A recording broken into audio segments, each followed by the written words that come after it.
Hi, I'm Robin Retallick, and this is a quick video to introduce you to this channel. There's a lot of confusion out there about the law of attraction, and mostly that comes from the old definition we've been using, which is basically that you get what you focus upon. And people have a lot of trouble connecting what they're focusing on with what's showing up.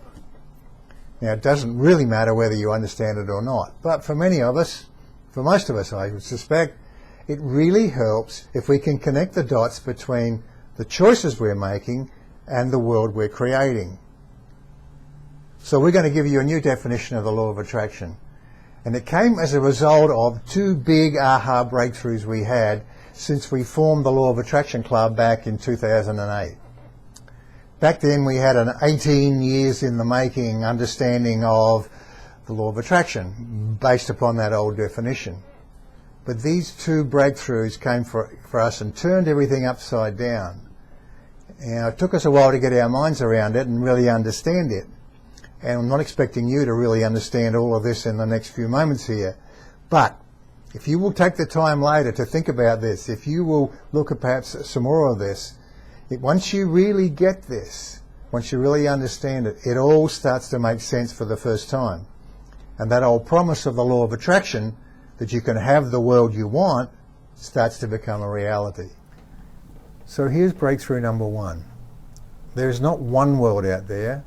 There are multiple realities, multiple versions, parallel universes. And we step between them second by second, depending on our point of attraction.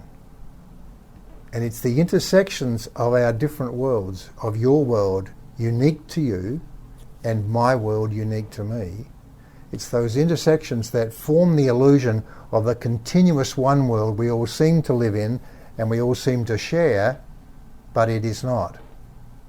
So what is this point of attraction that we have that seems to be so powerful in having us create this world, we'll step into this particular version of the world?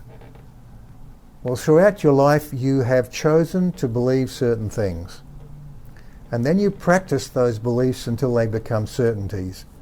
And then you store them away back in that fabric, that complete tapestry of what you know and expect, most of which you never think about. So here's this tapestry of what you expect, both consciously and subconsciously, and it forms your point of attraction. And your world is a mirror-like instantaneous reflection back to you of the sum of those expectations. In the past we've used terms like manifestational lag and vibrational escrow under that old definition of the law of attraction to get an idea of what's going on here, to give some concept of the flow of everything. But there is really no manifestational lag. The lag that occurs is within us. It is the time it takes us to get our conscious expectation in line with our subconscious expectation. Here's a simple example. Try moving something that you use every day, a lot, like a waste paper basket. Put it in a new location. Consciously, you know it's moved.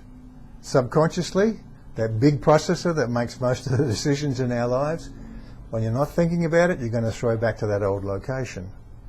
So it turns out the time it takes is for us to get ourselves in alignment. Alignment, true alignment, is when what we want is in line with what we consciously expect and what we subconsciously expect. And when we are in alignment, manifestation is immediate. So I'd like to get your mind around in 2 minutes, as we said before, but once you start to get this, everything becomes more simple, and you can start to connect the dots between the choices you're making about what you choose to believe, to know and expect, and what's showing up in your reality. Of course, there are other videos. We'll talk about these things in more detail, give you some tips and techniques and processes, and help you along that path. That's our channel. Welcome.